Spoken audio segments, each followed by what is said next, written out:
Friends, I am Kailash and आप देख रहे हैं fast track revision. Fast track revision का नोटिफिकेशन पाने के लिए हमारे चैनल को अभी के अभी सब्सक्राइब कर लीजिए। देखिए, आज हम लोग पढ़ने वाले हैं साइंस। साइंस कक्षा 10 के लिए भी इंपॉर्टेंट ये वाली साइंस है जो आज पढ़ने वाले हैं, और कक्षा 12 के लिए भी उतनी ही इंपॉर्टेंट है। तो कोई भी स्किप नहीं करेगा कि ये तो जनरल साइंस है, इसमें क्या पढ़ना है। आप लोग अभी तक रटे हुए होंगे कि परावर्तन क्या होता है, अपवर्तन क्या होता है, व्यतिकरण क्या होता है, ध्रुवण क्या होता है ना, या फिर प्रकाश क्या होता है। लेकिन अब से रटना नहीं है, केवल कॉन्सेप्ट को समझना है। तो ये कक्षा 12 के लिए भी उतना ही इंपॉर्टेंट है और कक्षा 10 के लिए भी उतना ही इंपॉर्टेंट है। कक्षा 10 का प्रथम चैप्टर है, प्रथम चैप्टर जिसका नाम है प्रकाश का परावर्तन। ठीक है, तो आज से हम लोग कक्षा 10 का साइंस भी साथ में पढ़ेंगे। देखिए, मैथ अवकलन पूरा खत्म हो चुका है। अब आगे से हम लोग कक्षा 12 का मैथ में समाकलन शुरू करने वाले हैं, और साथ में हम लोग कक्षा 10 के साइंस में फिजिक्स को पढ़ाने वाले हैं। जैसा कि आपको पता होगा, कक्षा 10 का साइंस 3 पार्ट में है, फिजिक्स, केमिस्ट्री और मैथ, यानी भौतिक विज्ञान, रसायन विज्ञान और जीव विज्ञान। जिसमें हम लोग भौतिक विज्ञान का प्रथम चैप्टर आज पढ़ने वाले हैं, जिसका नाम क्या है? प्रकाश का परावर्तन। प्रकाश का परावर्तन, जिसे हम लोग कहते हैं रिफ्लेक्शन ऑफ लाइट। ठीक है, जिसमें सबसे पहले हम लोग जान लेते हैं कि प्रकाश क्या होता है, क्योंकि जब तक प्रकाश नहीं जानेंगे तब तक कैसे जानेंगे कि प्रकाश का परावर्तन नहीं होता है। देखिए, सबसे पहली बात तो प्रकाश एक ऊर्जा होती है।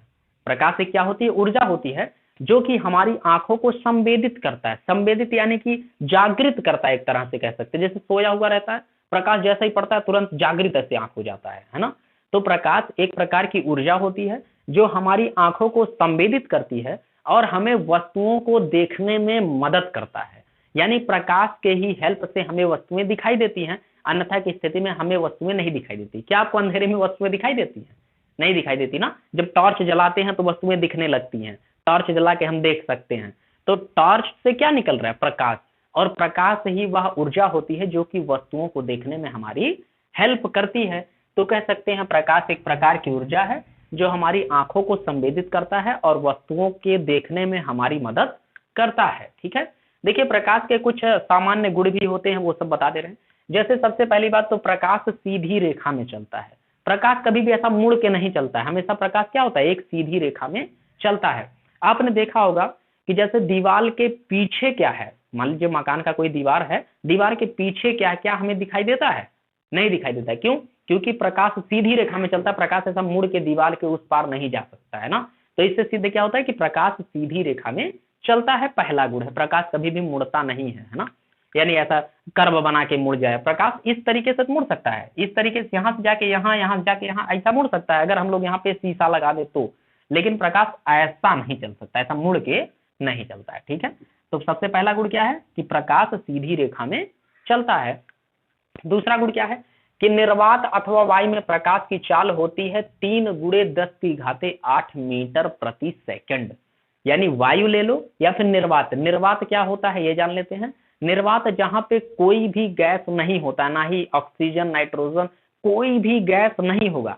यानी कि निर्वात वह माध्यम होता है जिसमें प्रकाश को रोकने के लिए कोई भी छोटा से छोटा पार्टिकल भी उपस्थित नहीं होता है, निर्वात होता है। ठीक है, जैसे हमारा वायुमंडल ले लीजिए, इसमें तमाम प्रकार की गैसें हैं, लेकिन निर्वात में कोई भी गैस नहीं होता है।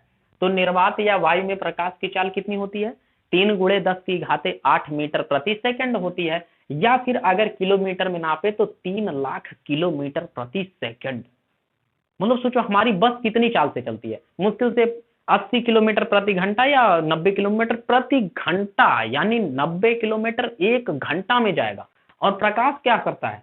3 लाख किलोमीटर प्रति सेकंड, यानी 3 लाख किलोमीटर उसे चलने के लिए केवल 1 सेकंड लगेगा। सोच लीजिए, 3 लाख किलोमीटर प्रति सेकंड इसकी चाल होती है।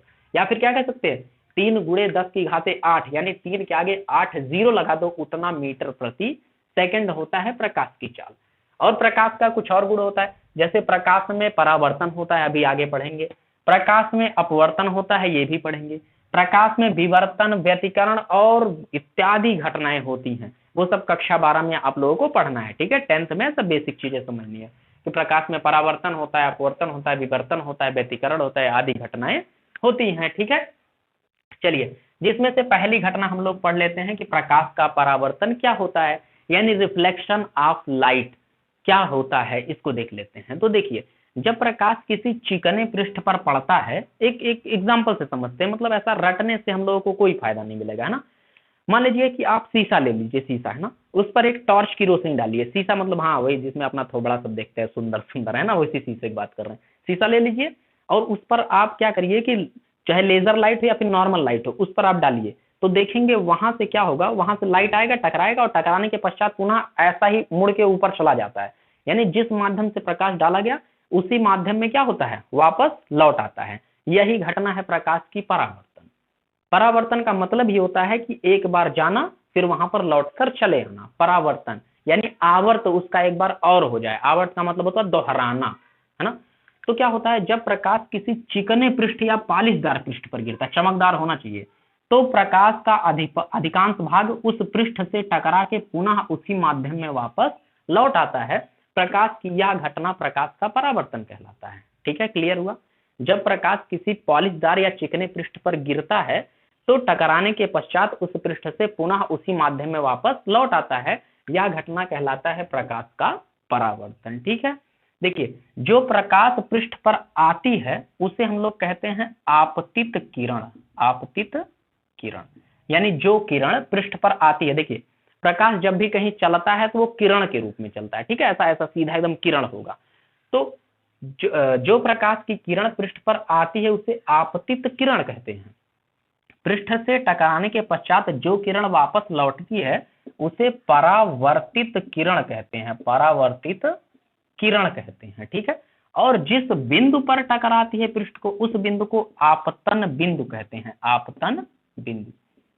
और यदि आपतन बिंदु पर हम लोग पृष्ठ के लंबवत एक ऐसा और पृष्ठ खींच दे, ध्यान देना, अगर आपतन बिंदु पर इस वाले पृष्ठ पॉलिशदार पृष्ठ के लंबवत एक और पृष्ठ खींचे, लंबवत यानी कितने अंश पे, 90 अंश पे एक और पृष्ठ ऐसा ऊपर की तरफ खींच दे, तो उसे हम लोग कहते हैं अभिलंब। क्या कहते हैं, अभिलंब कहते हैं।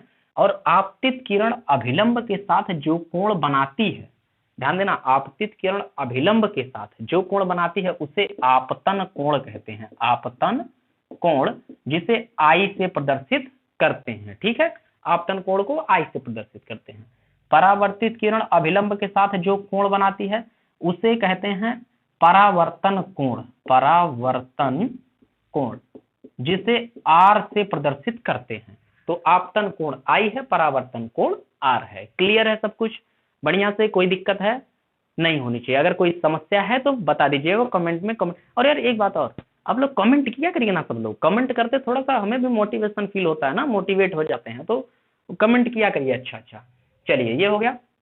अभी परावर्तन के नियम हम लोगों को जानना है।